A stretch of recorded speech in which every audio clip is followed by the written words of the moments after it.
Now, in the previous video, we spoke about the law being fulfilled, and I know some of you are going to want a little more detail as to, listen, what does this fulfill actually mean? We touched on it, but let's go a little bit deeper in today's video. Obviously, a lot of confusion comes from Matthew 5, verse 17, where Jesus says, I did not come to destroy the law, but to fulfill it. And unfortunately, many Christians today assume that fulfill means an end. In other words, like abolishing it, getting rid of it. But that is not what the word means biblically or contextually. And again, as always here on the channel, in order to understand it, we must let Scripture define it.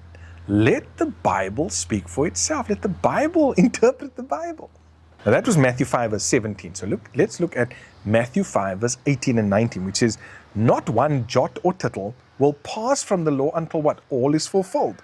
And whoever breaks these commandments will be called the least in the kingdom.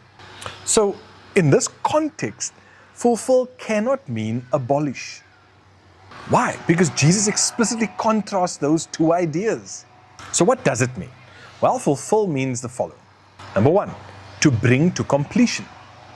Number two, to bring its intended purpose. And number three, to fully express what was already there. Do we see this in how Jesus teaches the law? Yes, we do. We just need to read a little bit more. So in Matthew 5, we go further. We go to verse 21 and 22. It says, talks about, you have heard, do not murder, but I say to you, whoever is angry. So Jesus goes further into what is already there.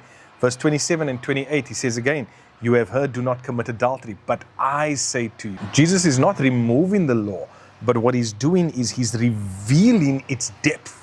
He's going even further into it so that we can understand it even more clearly. See, the law addressed actions, but Christ reveals the heart. And this is exactly what the prophets said would happen.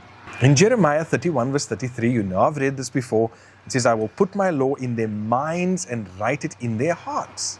Ezekiel 36:27 says, I will put my spirit within you and cause you to walk in my statutes. So again, fulfillment is not removal, it is inner transformation. The law now moves from being external to internal. It moves from being written on stone to being written on our hearts. Once again, the apostles confirm exactly what I'm saying. Romans 8 verse 4 says that righteous requirement of the law might be fulfilled in us. Notice it says fulfilled in us, not discarded for us. Romans 13 verse 10, love is the fulfillment of the law. That means that love doesn't replace the law, but it's what the law was always aiming at. Galatians 5:14, all the law is fulfilled in one word, you shall love your neighbor as yourself. So when Jesus gives a new commandment in John 13:34, where he says, love one another as I have loved you, he's not introducing something unrelated, and I've mentioned this before. He's revealing the law in its fullest form. Perfect love demonstrated in himself. Even Hebrews explains this in Hebrews 10 verse 1, the law was a shadow of good things to come. Now a shadow is not the opposite of reality. In fact, the shadow points to the reality.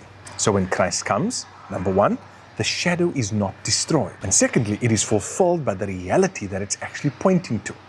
Once again, in history, we find that the early Christians understood this very clearly.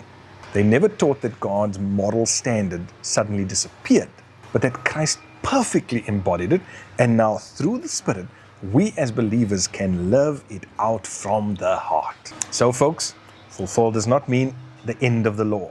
It means to bring it to its full meaning, to reveal its true depth, and accomplish what it always pointed forward towards.